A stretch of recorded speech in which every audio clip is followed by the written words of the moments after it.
right, so what I have here is a Dawson sword from the Dawson Knife Company. I think when I originally saw Dawson online, it said they were founded by a Vietnam vet. So me being a veteran myself, that was appealing. Let you see the whole profile here. And this is cotton, not leather. And this cotton is really hard, and it's really rough, and I would really prefer leather if I was going to actually wield this in real life. Let's turn this thing around just so you can see what kind of steel it's made out of, which is pretty cool. CPM Magnacut. Looks like this is number 40. And this is part of their 50th anniversary. So the company's older than me because I was born in 75. But just, it's kind of hard in this lighting to catch all the detail in the blade. And I will say, it's just an extremely cool color. I mean, I'm kind of a knife and sword nerd. I don't own a lot of them. I would say this is the only, I only own 2 swords. I'm just going to be completely honest. I own a boatload of knives of all kinds, but the only other sword I own was just kind of a silly for me because growing up, I loved the movie Highlander. So I kind of have one of those clones of a Highlander sword. So I guess I've already said one thing that I kind of wish was different, and that is that I would rather have leather here than cotton. The cotton, if you were actually wielding this in a fight, I think that cotton, I know it's funny to say this about cotton, but I think it would tear into your hands. So you'd almost want to have gloved hands. I want to say, counting the choil, the blade length is 23 inches. So I think you're probably out of short sword territory, but it's definitely nothing like a 29 or 30 inch blade. But I wanted something that I could potentially, if all else fails, you don't have ammo, you don't have firearms. I do have this RMJ Shrike, and I do have some cool knives, but this, the further you can keep someone at distance, an enemy combatant at distance, the better. And I think you could sort of like medium, close-up range. This is a fantastic tool. So the steel is awesome, CPM Magnacut. This is incredibly sharp. And I will say, I've actually hit some hard wood 3 times. And I would say I went about as far as like 60% strength on the strike. Put some really good gouges in the wood, and it did nothing to the blade. There's no chips, there's no bending. So the heat treat on this thing must be pretty damn good. So now that I've praised them, let me kind of touch on a few negatives. I guess I don't really have an opinion on the sheath. It's kind of like got this carbon fiber appearance going on, but then the backside is leather. I guess that's like a style thing. I don't really know what else it would be. But here's my issue. So originally I did not buy this sword. I had always wanted a Gladius. Well, if you know anything about the way the Gladius is, their guard is kind of rounded.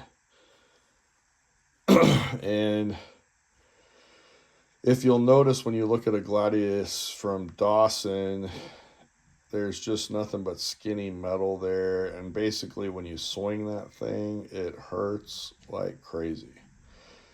So they don't have like a traditional guard on that. So I called up the company and did a return almost like right away.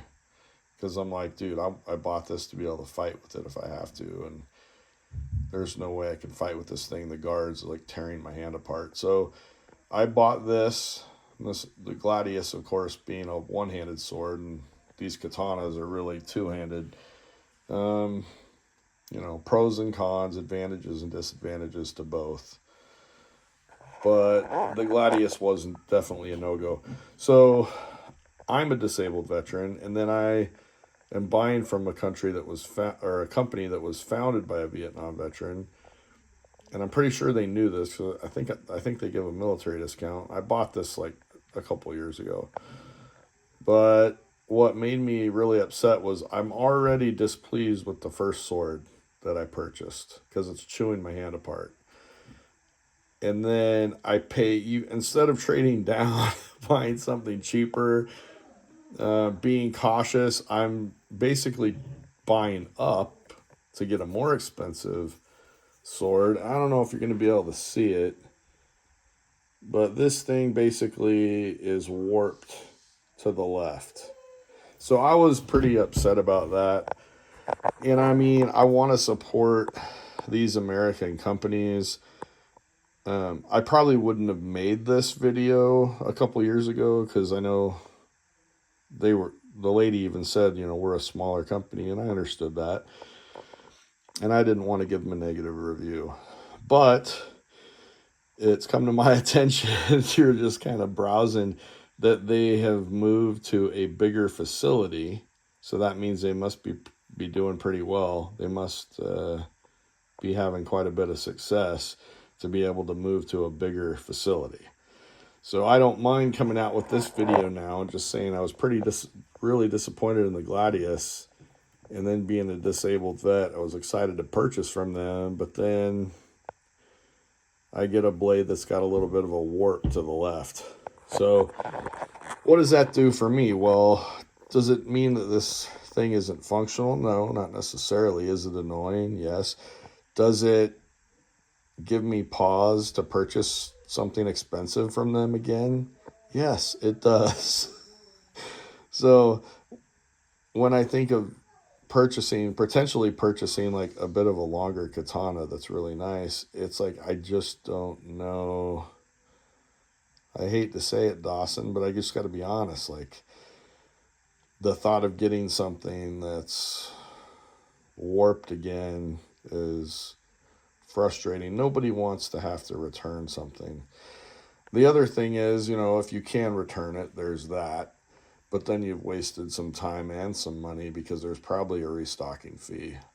Trust but verify. Like, I can't remember for sure, so you'd have to look at that. So what I'm saying is, don't be afraid to buy from Dawson. Their knives look fantastic. But I feel like we as customers, if we get something that's warped or something that's got a guard that's not functioning very well as a guard, these companies should be willing to let us return it and not pay some exorbitant restocking fee. I'm not saying that that's what Dawson was doing. I'm just saying, you need to look into that before you purchase some of these things, because just because you're buying from a well-known company that's selling expensive, high-quality blades doesn't mean that you're going to get one that you're happy with. That's all I'm saying. But I'm very pleased. I love the color pattern. I think the functionality of this thing's pretty awesome, notwithstanding that sharp cotton on there. And maybe I will have this rewrapped. I forget what these are called, these wraps. There's a name for them. But it escapes me now. Sometimes when you get on the camera, you have a brain fart. So I would just prefer a leather one, is really what I'm saying. And like I said, I've done some testing on my own with this thing, and I found that, hitting really hard wood with some pretty powerful blows did nothing to the blade itself, and then the edge was like pristine condition. Like, it did nothing to the edge. So that's high praise for Dawson. Like, they obviously must have their heat treat down, even though this thing is a little bit warped to the left. So maybe I will give Dawson another try. I am on their email list, and I do see things from time to time that I'm interested in. So I'd probably be willing to give them a second chance. Just know that if you spend a lot of money, that doesn't mean you're going to get a perfect offering.